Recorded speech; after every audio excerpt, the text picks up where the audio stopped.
Hello and welcome to another anime lore and theory video. I'm Shergog, your host, and today we are going to take a closer look at how the Theocracy invaded the Elf Kingdom. But before we're going to take a closer look at any of this, let me quickly thank my Patreons for supporting this channel and say my thanks to all users of the YouTube thanks function for making one-time donations. And with that said, let's get to the topic at hand. The invasion of the Elven Kingdom by the Theocracy of Slane occurred in two phases. The first phase of the war began after Hugin, the Elven King, kidnapped and desecrated the Theocracy's then strongest godkin. Godkins are the descendants of the 6 players who founded the Theocracy 600 years ago and saved humanity from otherwise certain doom, thus being revered as deities. The Black Scripture, the Theocracy's strongest elite unit, still managed to rescue the godkin, or Fane Fosh, as she was known back then. However, by the time she was rescued, she was already pregnant with Zeshi. This rescue operation also marked the beginning of the first phase of the war. From that point onwards, the Theocracy attempted to break the Elven Kingdom with small elite units and strike teams, systematically eliminating more and more of their warriors. And importantly, they only deployed troops strong enough to either evade or directly defeat the powerful monsters in the Forest of Evasha. The monsters of the forest are one of the best defensive weapons the elves have. Because of them, any invasion deep into the forest comes with a high casualty rate among regular soldiers and even among very trained and skilled troops.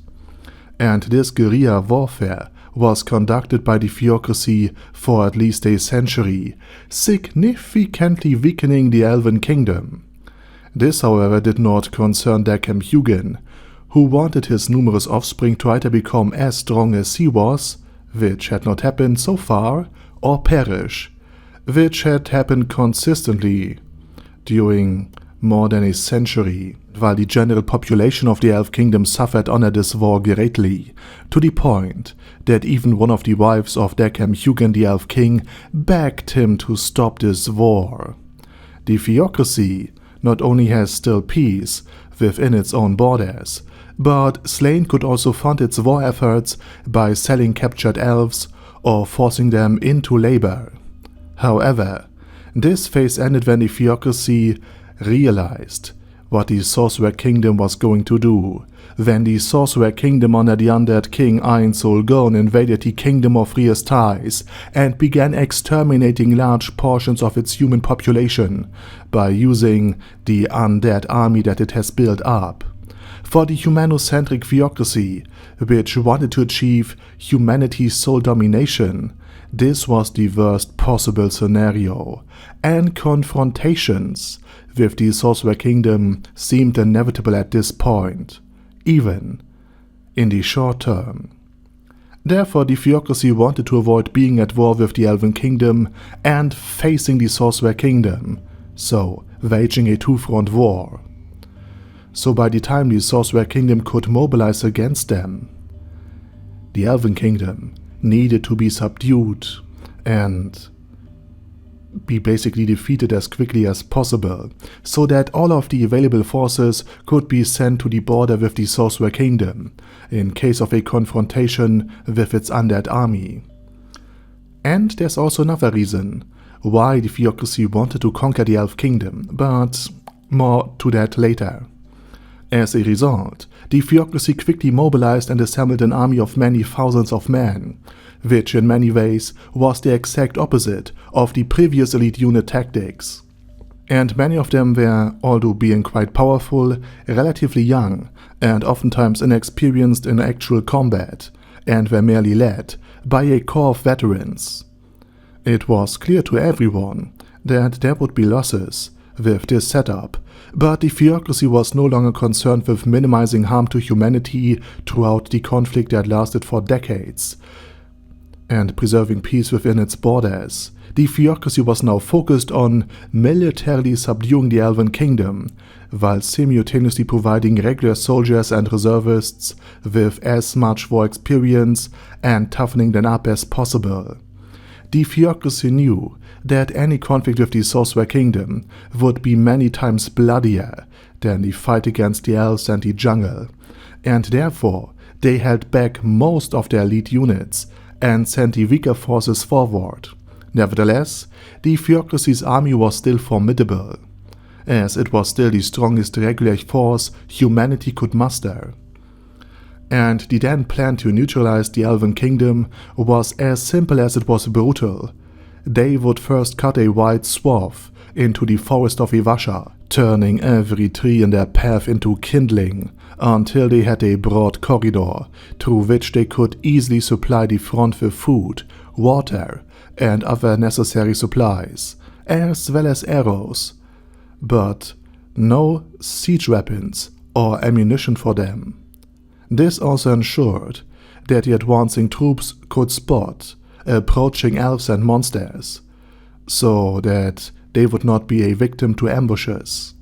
And this brute force method brought the Theocracy to the edge of the only city located at the ground, and the only city with any significant population, the Elven capital, a city composed of many elf trees that served as living and common spaces for the population.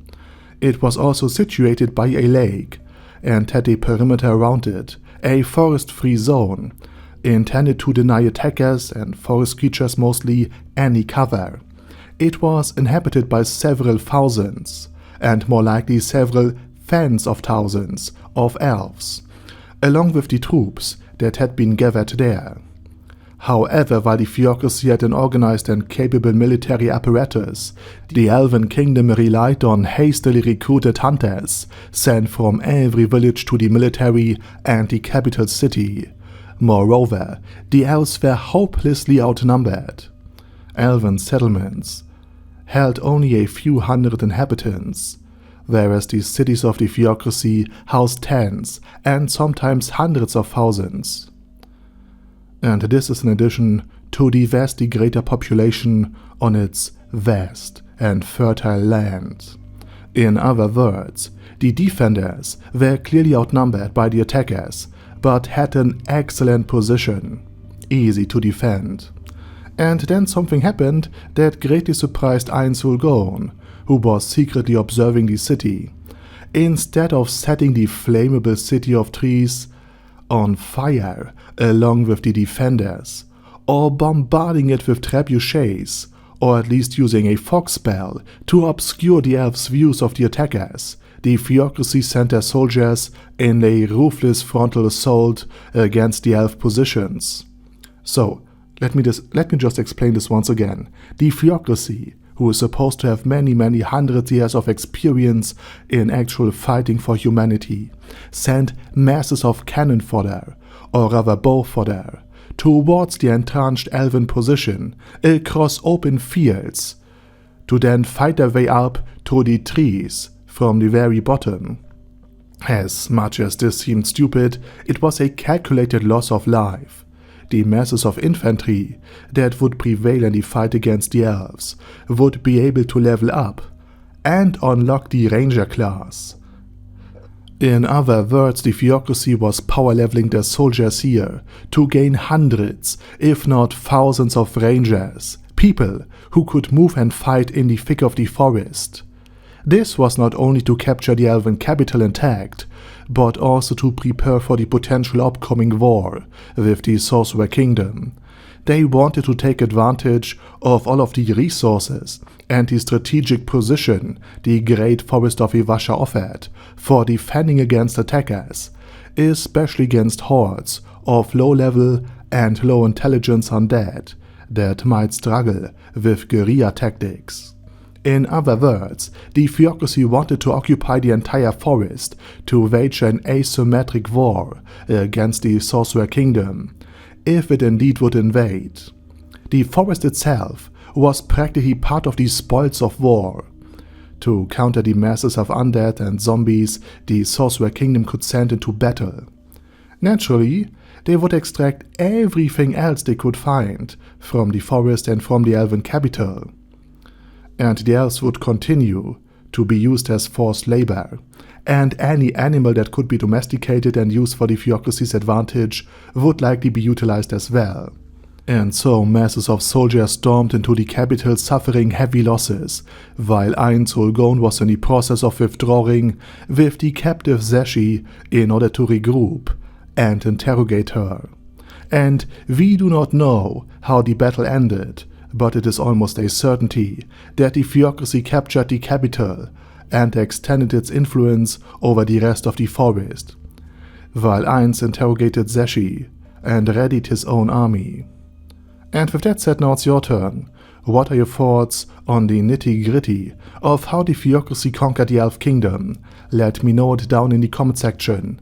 And while you type, I say thank you very much for watching, and special thanks to Ada Daddy Ada, ASK, Bad Guy Yee, Bad Burrito 316, Beezer, Ben C, Brandon D, Chrissy, Crowley 0221, Sia, Crystal Prime, Dead Slime, Death is Mercy, Deathless Dragonlord, Demon Xenomorph 1987, Devin Downen, Ding Dong, Din Pep, Dragonlord Placido Saxophone, Duckwagon, Dunkler Krieger, Dystopia, Dystopia II, Enigmatic Unicorn, Feral Shivan, Guy with Dead Head, Hector Marino, Hoss, Huster, Jacob G, Jana B, Jason, J. Morris, Chromius, Kyle R, Lee K-Long,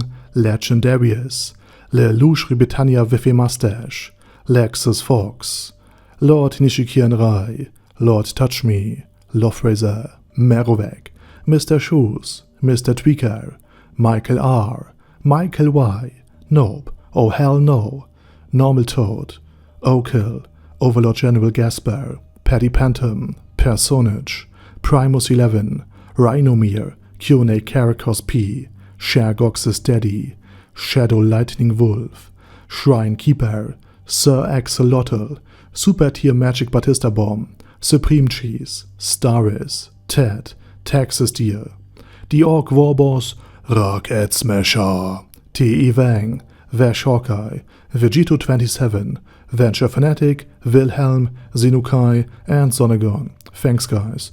Anyway, have a nice day, and I hope to see you all again soon on my next video.